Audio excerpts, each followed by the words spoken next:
Can't Think Straight is the story of my best friend's life, basically. It's story of two girls and how they interact with each other's lives and how they discover their true selves and the journey that they take in being honest about who they are as girls. And obviously, because I'm close to both Hanan and Shamim, the role of Tala and Layla becomes more real to me. Tala, meet Layla. Hello. Sorry to break your British reserve, but we always kiss in Jordan. Usually just before we slit your throat. When are you going to stop criticizing your homeland, Mama? When everyone else stops being afraid to. The main theme of I Can't Think Straight is basically that you can only find true love if you're true to yourself. So the idea is that, in some romantic comedies you get the idea that if you meet the person of your dreams, they'll sort of solve all your problems and you'll be happy. In I Can't Think Straight, I wanted to make it clear that in fact you have to solve your problems first to have a chance of getting that person. Finding yourself and being comfortable with yourself regardless of your surrounding, your upbringing, your cultural pressures, social pressures, and being true to yourself and having the courage to be true to yourself. In her script that she sent me, she showed me the film, which was very beautiful. By reading, just by reading, I could see the film, which was very beautiful, which happens not very often.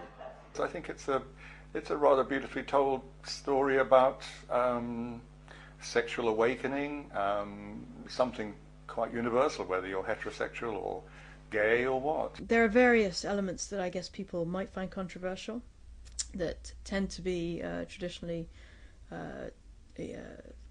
touch papers for people's emotions, but I hope that people look past that. We try to deal with them in a light-hearted way. You know, I think I found those weapons of mass destruction Bush was looking for. How clever of him to disguise them as two Arab housewives.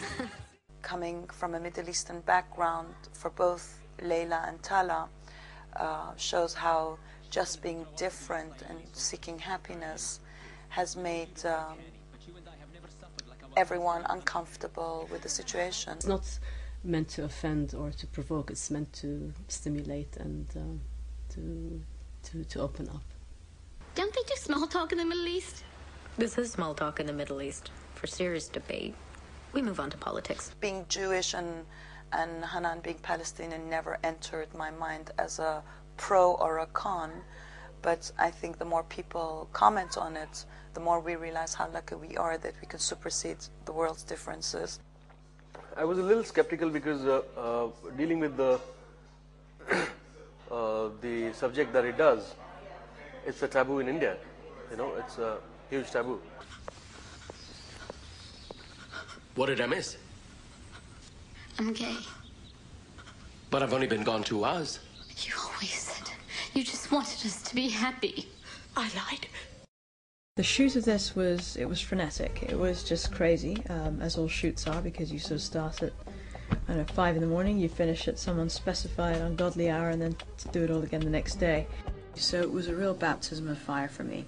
And I found very quickly that my main role was to keep everybody feeling motivated, because there was a lot of stress on set that above and beyond the normal film set stresses.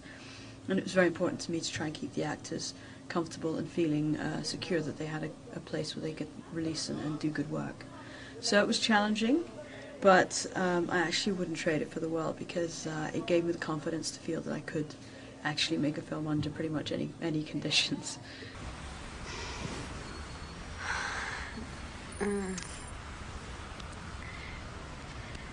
Have you ever done this before?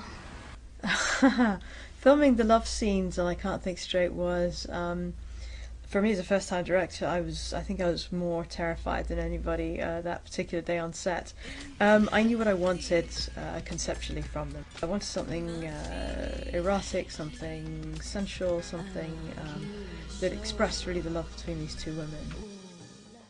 Working with Hanan as a first-time producer on this film was actually my dream come true, because I had been trying to convince her to produce my films for a few years before that, and when she finally sold her hair care business, she agreed to give it a try, and the rest is history, as they say. Here we are doing an EPK for a finished film.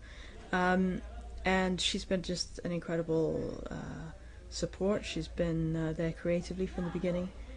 She gets involved with every page of that script or the book as it's being written, and her input is always exceptional. So for me as a writer, it's a dream. And as a director, it's also a dream to have a producer who understands what you're trying to do creatively and will move heaven and earth to try and achieve that. You two are so worried about other cultures. London, Greece. What about your own heritage? Did you ever think about that? India has one of the richest cultures in the world. Well, I'm glad you said that, Mum, because I'm thinking of spending 6 months out there, backpacking. You are not going backpacking. And in India, of all places. What about the culture, the heritage? What about being raped and murdered? And clean underwear? I was very lucky on this film to have an incredible DOP. He again just responded to the script, agreed to get on a plane and come out after some conversations that we had. And he turned out to be not only personally the most incredible, enlightened human being who I've learnt and continue to learn huge amounts from, but a very accomplished director of photography and somebody who worked under what turned out to be extremely pressured conditions. And a beautiful thing about Shamim as a director is that she knows what she wants. I didn't feel that she was a first-time director. I think Shamim is so open and responsive and so respectful of the creative process. She had a very clear vision. And like I said, I just love working with her. I think she's an incredible person. Her talents are amazing. I've read both books. I think they're beautifully written. I think she's a super talented woman. She's done directing as a novice. She's made both books into screenplays. She's directed them. She's got the casting. She's done some of the lyrics behind the music. I have total belief in her in every respect. She's very open to feedback and input, and she has a very special relationship with the actors and she gets the different results she wants quite nicely in a very nice, professional yet very warm way.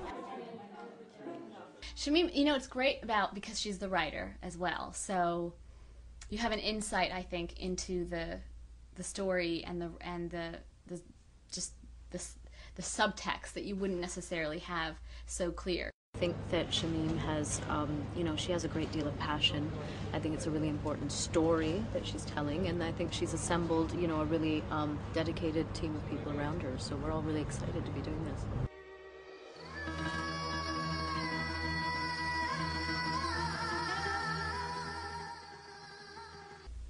It's got some provocative ideas, very thoughtful, and it's a well-told story. I think it's a moving film. It will make a difference. It's hopefully it will touch people to be less judging of other people and to be more in touch with who they are as human beings. I think it's a universal story. I think it's fun. I think it's funny. People laugh when they watch it, which is good, in the right places. And I hope that it's an entertaining couple of hours. I kissed a girl. I kissed a